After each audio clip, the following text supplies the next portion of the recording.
I'm Dr. Bill Lyle and I practice obstetrics and gynecology. And today it is Tuesday, May 3rd, 2022, and by now you have already heard the news of a draft copy by Justice Samuel Alito showing that Roe v. Wade is most likely going to be overturned, then going back to the power of the states. This is a huge announcement and something that we have been working for collectively for 49 years. But the battle, even when this decision is announced, will not be over. The battle will just be beginning, because we will have our attention shifting from one court, which is the U.S. Supreme Court, and then the battle is going to shift to 50 different state courts. And we're already hearing of states that are declaring themselves to be sanctuary states, like California, which will be using California taxpayer funds to pay for the transportation, the abortion, the lodging, the meals, and even, ironically, childcare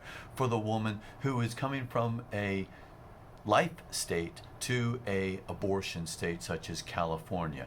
So the battle will be changing, but it is going to become a lot more intense. There's going to be legislation coming from President Biden, who's going to be getting Congress, Nancy Pelosi and Chuck Schumer, to propose legislation to protect abortion throughout the United States. Abortion is not health care. Abortion is taking the life of a new person created in the image of God at the moment of conception.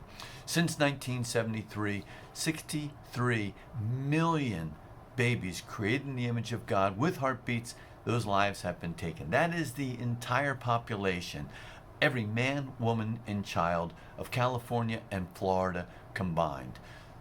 It's evil. So the question I have is, how is the church going to respond? Aside from sharing the gospel, which is the number one priority of the church, I can't think of any other issue that needs involvement and from the church than the issue of abortion. How is the church going to respond? Did God love the nation of Israel? Absolutely. They were his chosen people. But go and read chapters 3, 4, 5, and 6 of Judges, where God, who loved the nation of Israel, loved the children of Israel, he said, and the children of Israel did evil in the sight of the Lord. And did God just sort of say, hey, y'all are on your own? No. He strengthened the enemies of the children of Israel. He delivered the children of Israel into the hands of their enemies because they did evil in the sight of the Lord. No doubt about it.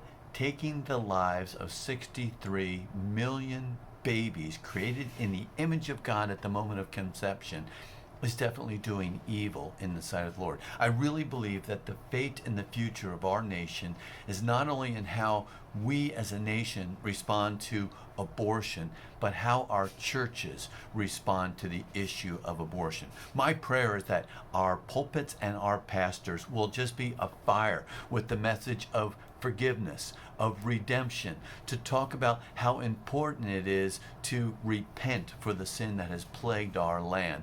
We need to be hearing that coming from our pulpit. It's a message of forgiveness and redemption for the men and the women within our congregations. That is the role of the church, to serve those needs. And I pray that our pastors will have the spine and the godly integrity to preach that message. So are they going to be men in our churches? Are they going to have a spine? Are we going to have a lot of invertebrates in suits that are going to be standing in front of our pulpits teaching about something else?